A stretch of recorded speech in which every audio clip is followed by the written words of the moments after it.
What was that thing that Eli Manning said about Tiki Barber again? Because I feel like that absolutely applies here.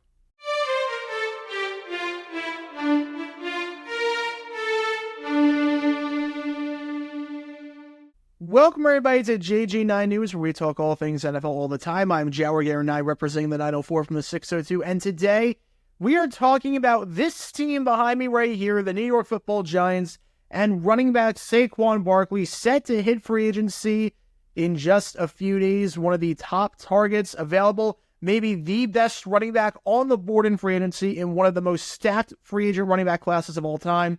Saquon Barkley, 6 seasons with the Giants, over 5,200 rushing yards, 2 Pro Bowls, AP Offensive Rookie of the Year when he got onto the scene, 3 seasons with 1,000-plus yards rushing. He led the league in yards from scrimmage his very first year in 2018 with over 2,000, and he was a big part in New York making the playoffs during that 2022 season.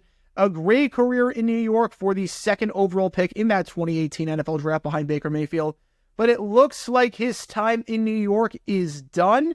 It looks like he will be moving on to greener pastures and moving on to another team. And one of those teams potentially could be the biggest rival that the Giants have, or one of them at least, in the NFC East, the Philadelphia Eagles. And let's just say that Tiki Barber, former Giants running back and now radio personality and CBS color commentator, didn't take too kindly to this when he went on a rant about Saquon Barkley potentially choosing to go to the Philadelphia Eagles. Take a listen to what he had to say. The fact that Saquon would even contemplate going to play for that team in Philadelphia is insulting to his Giant history and legacy. Saquon very well not be a New York Giant. I know that Joe Shane is having conversations, but it just doesn't feel like it's going to work out. Go to Baltimore. Go to Houston. Go to LA Chargers. Do not go to the Philadelphia Eagles, because if you do, that appreciation and respect and reverence that we all have for you, Saquon, will be lost. It'll be gone. We want to still respect and love him. If he goes to Houston and he's down there with C.J. Stroud and they do some great stuff, and hell, he even wins a championship, we'll feel happy for him. Yeah. No matter what happens when he does in Philadelphia, we will hate it. Don't let the nonsense, Saquon. Don't let the Howard Eskins of the world or his traitor son who's going down the road influence you to go into the cesspool of the Philadelphia Eagles. Go kiss ass. You're going to turn into one of those people that we hate. Yeah. And we don't want that. Yeah. We don't. Like, we'll respect you, but we'll hate you. And that's not a good thing. Your jersey, that 2-6 that we see all over the stadium, it won't be worn anymore. Gone. It'll be gone. Gone. It'll be burned. In some cases. Yeah. Do not, without any doubt, go to Philadelphia. All right, first off, insulting to its Giants legacy? Insulting to his legacy?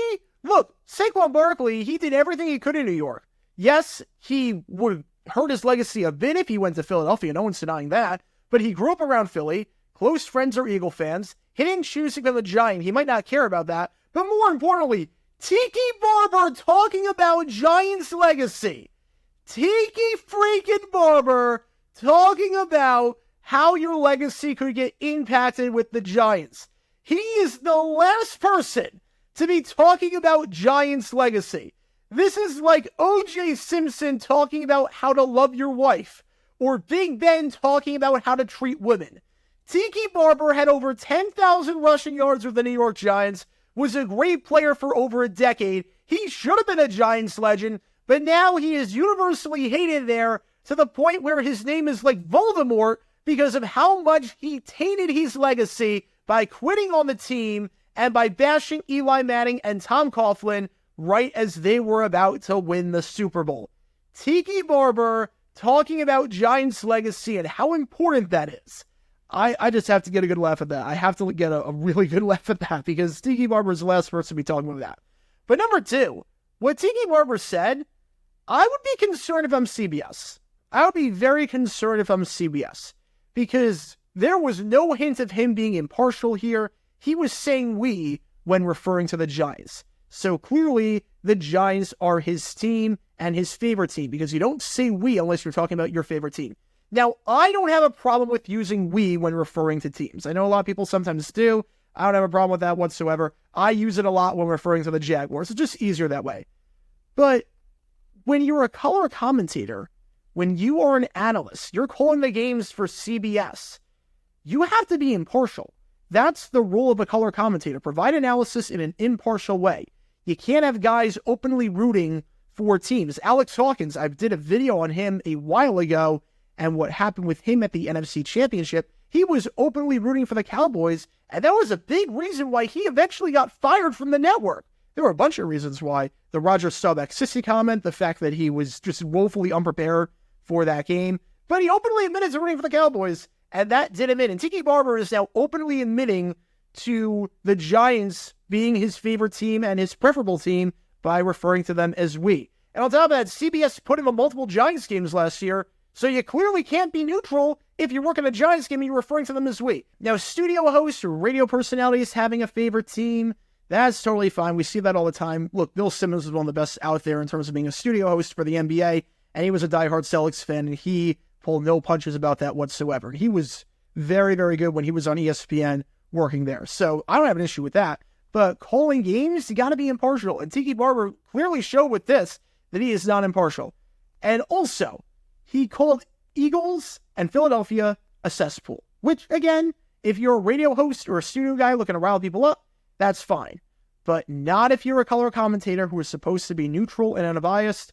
Having an announcer flat out call another team a cesspool, you just can't show that type of bias, especially if you get assigned to a Giants game, you get assigned to an Eagles game, or a game against a team in the NFC East. Like, what are you going to do?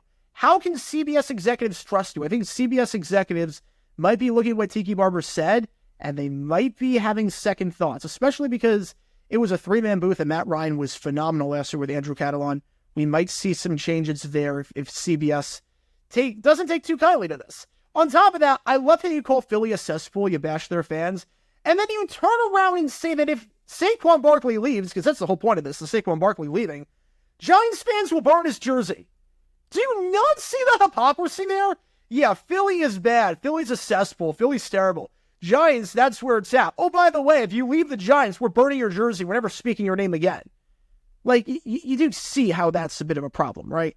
You do see how that's a bit of a problem. So again, Saquon Barkley, it's his choice whether or not he wants to leave New York. He gave it his all for all 6 years there, which is more than I can say that Tiki Barber did as a Giant.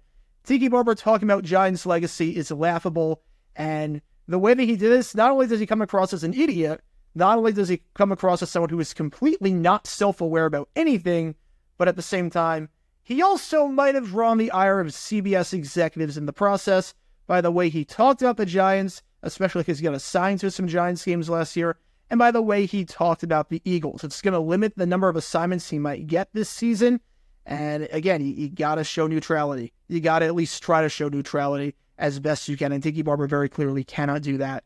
And that's one of the number one jobs as a color commentator. You got to be able to do that. Tiki Barber very clearly cannot do that. We'll see where Saquon Barkley ends up, whether it's going to be the Philadelphia Eagles.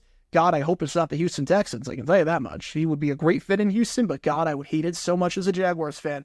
But what are your thoughts on the whole Saquon Barkley, Tiki Barber situation? Do you think Tiki Barber has a point? Do you think he's in the right with this? Where do you think Saquon Barkley is going to wind up?